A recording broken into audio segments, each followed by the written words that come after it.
Hello, everyone. I hope you're doing well. This is officially our last video of this 9 weeks. Watching this video means you are taking the test on Thursday. And remember, you have all day on Thursday to take the test, and you only have half day Friday to take the test. So Friday is our makeup day for the test, but it's only until 12 p.m. that day. Okay, and because your grades are due by 1 p.m. the same day. Okay, so I am only giving myself an hour. You have to finish everything by 11:59 the day before.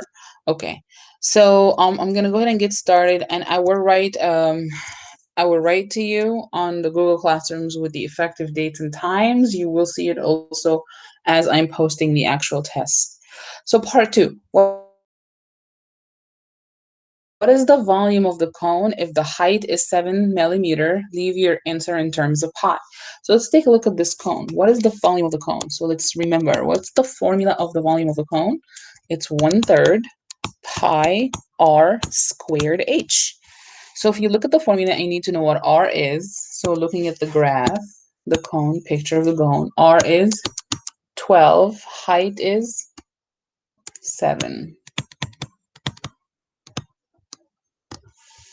So the volume is 1/3 pi. What's r? 12 squared. H is 7.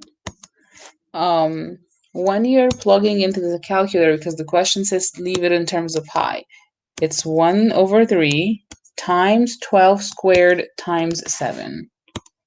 Okay? So 1/3 times 12 squared times 7. I get 448.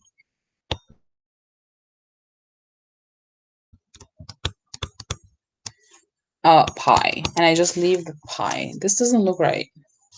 So again, 1/3 times 12 squared times the height is 7. 336. I apologize for the error. I think this calculator has some other things stored.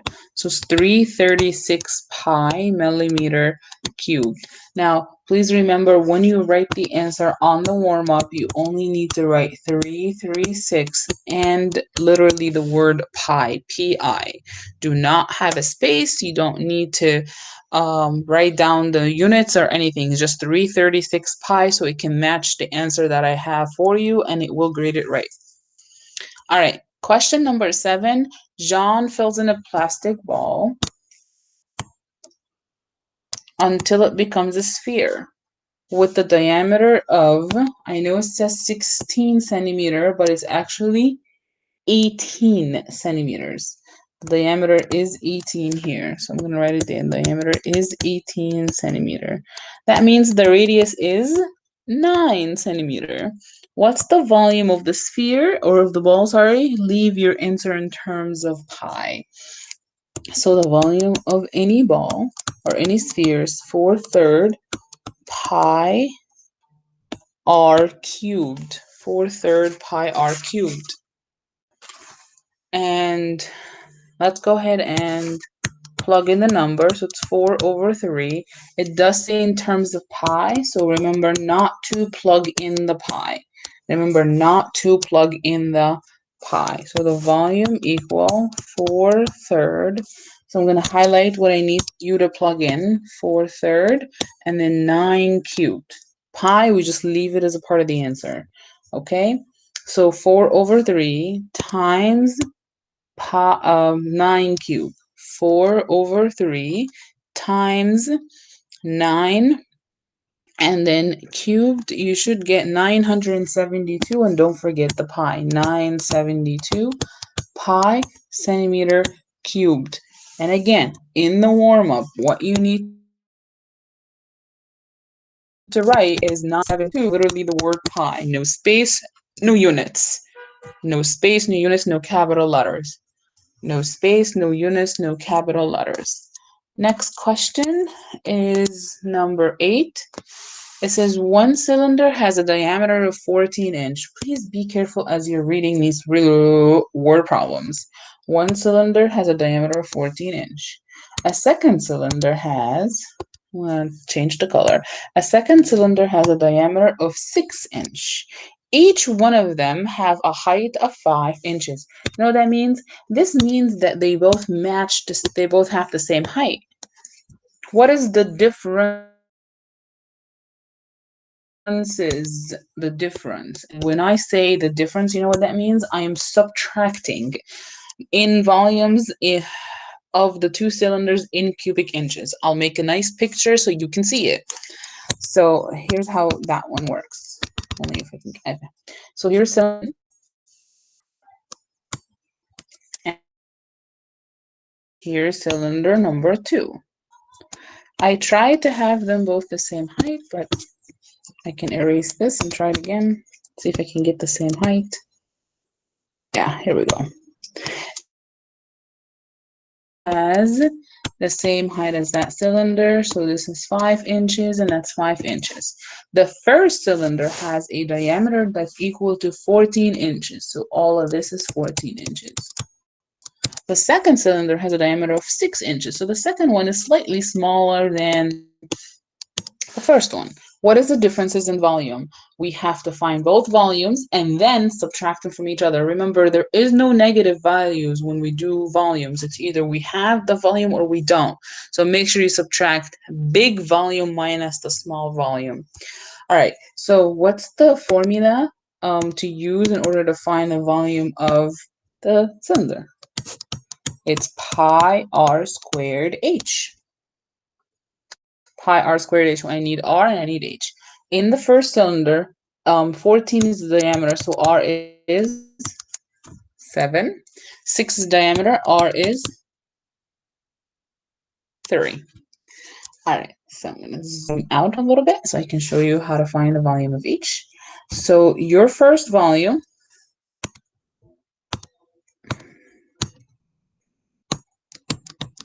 is equal to pi r squared h. So it's pi, and then r is 7 squared times h times 5. Please remember it has to be in terms of pi. In terms of pi. So that means I multiply 7 squared times 5, but I don't multiply the pi. It's there with me. So 7 squared is 49 times 5, I get 245 pi. Second volume is pi times r, now is 3. Height never changed. The height never changed. 3 squared is 9. 9 times 5 is 45 pi. Okay, now the difference. Big volume minus small volume. So it's 245 pi minus 45 pi. Now some of you might look, Miss, do we need to plug it in at this time? No. Treat pi as it is in x. So if I have 245x minus 45x, what do I get? 200x. So that would be 200 pi. And this is in inches cubed. In inches cubed. Again, when you write the answer, you don't have to write the symbol of the pi. You write literally the word pi. No space, no units, no capital letters. No space, no units, no capital letters. Okay? Again, the question is only asking to find both of the volumes and just subtract them from each other. Next question. If cylinder A and cylinder B have the same height and cylinder A holds 300 milliliter of water, how much water can cylinder B hold?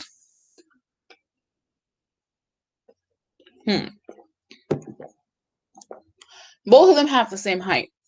So remember, this is a key. Excuse me. Both of them have the same height. Well, if it says cylinder A holds 300 milliliter, what does the 301 represent? It actually represents the volume of cylinder A. Remember when we talked about volume, I told you it's the space that can be occupied. So if I got a soda can and try to find how much how much soda can are inside the can, that is the volume of the soda can. So this means that the volume of cylinder A is equal to 300 milliliter. You also can tell that from the units. The question is asking how much water can the second cylinder hold, which means they're asking for the volume of cylinder B. Okay? Now, they both have the same height. That's something telling you that they are both similar. So same height means they are similar. So we're going to use similarity that we have learned.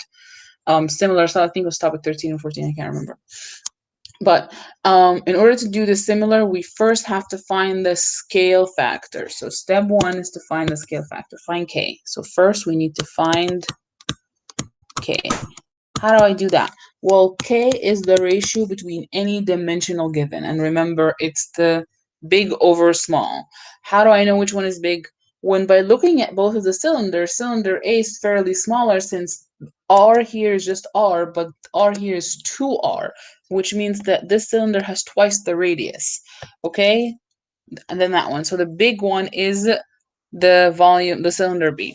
So K would be the ratio between the radius from cylinder B to cylinder A.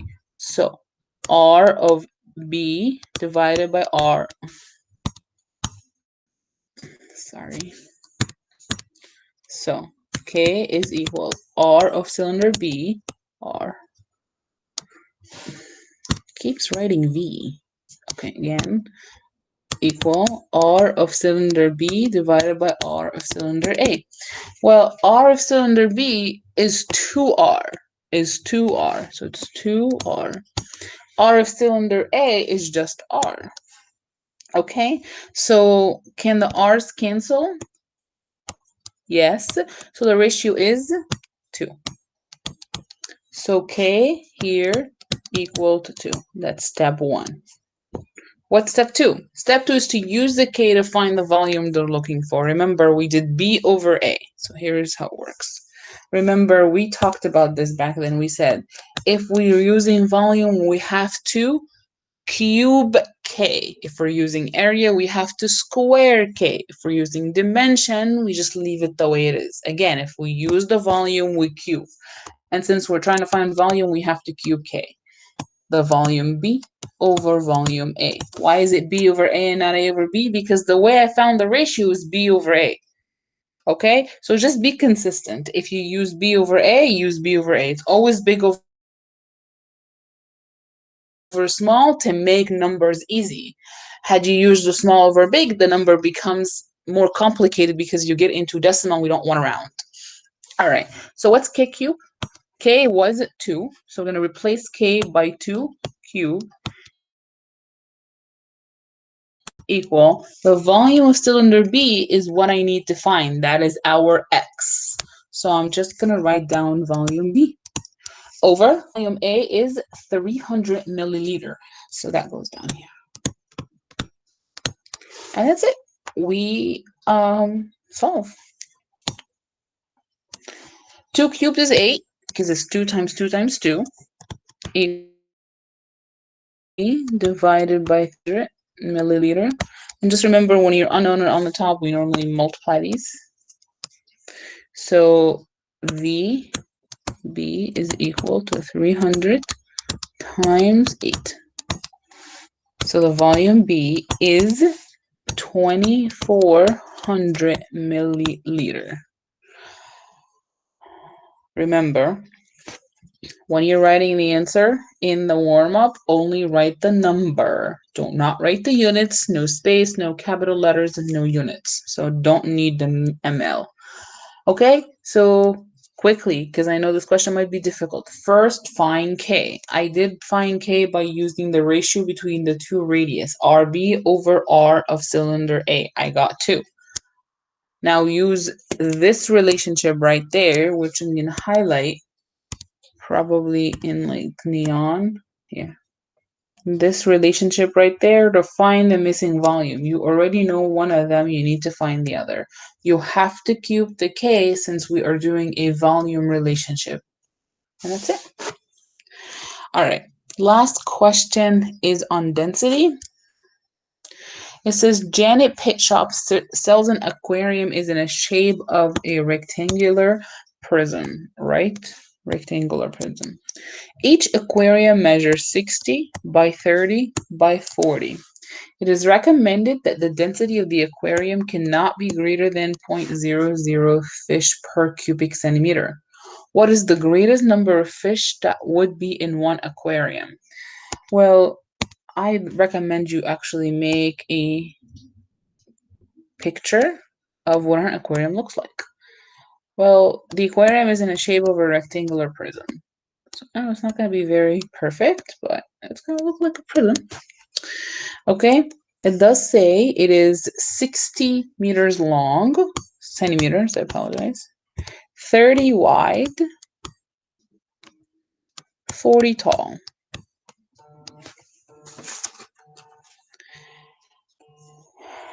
It does also tell you that density is 0.03, not 0.03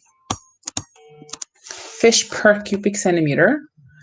The question is asking to find what's the greatest number of that could be in one aquarium. Now, what is that asking you? You're getting a density given some dimensions. What is it? Well, the greatest number of fish should be in one aquarium is actually the mass of the rectangular prism. It's the mass that can be of the fish that inside your aquarium. So that is the mass. It's just another word to find the mass. So how do I do this problem? Well, here's what I do. First, I'm going to draw the triangle on the side here of the density triangle. Remember the density triangle I did in my notes? Looks like this. Density is mass over volume. I know the density. I know that I can find the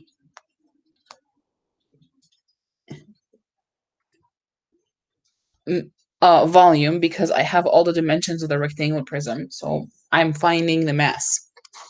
So here, the mass is D times V, density times volume. So M is D times V, not R, times V. Well, okay, let's plug in. Well, we know that the density is 0.0300. Keep doing this. I just need to find the volume. How do we do that? Well, we can find it using the volume formula from the rectangular prism. So what's the volume of a rectangular prism? It's the area of the base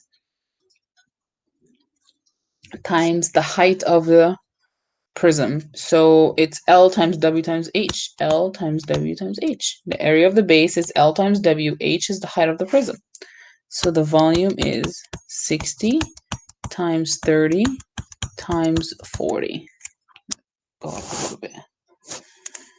So 60 times 30 times 40. How much would that be? 60 times 30 times 40. That would be 72,000 centimeter cubed. That's what goes here. 72,000. Now, if I multiply the 72,000 times the density, I can get the mass. So the mass is 216 fish in one aquarium. Okay, so again, this question is a density problem. I know it might be a bit difficult to see why they're giving you the 60, 30, and 40, but they are giving it to you because they want you to find the volume of the rectangular prism. Use the volume into the density formula to find the mass. The mass is the greatest number of fish that can be found in one aquarium. Okay? I cannot stress hard enough. Take this test seriously. A lot of you need the boost in order to make it happen. Getting a 0 on the test will drop you an entire letter grade down, if not more. Show your work, submit a picture of your work. This test is open notes, open videos, open everything, so you can utilize what you have in order to pass this test. Finally is the remember, we only have less than half a day to make up that test. Okay, so everybody needs to do on Thursday before 11:59 p.m. because on Friday you only have until 12 p.m. to make the test. It will be too late after 12. All right. You all stay well and healthy until I see you next. um I'm hoping all of you to stay well and healthy. Bye now.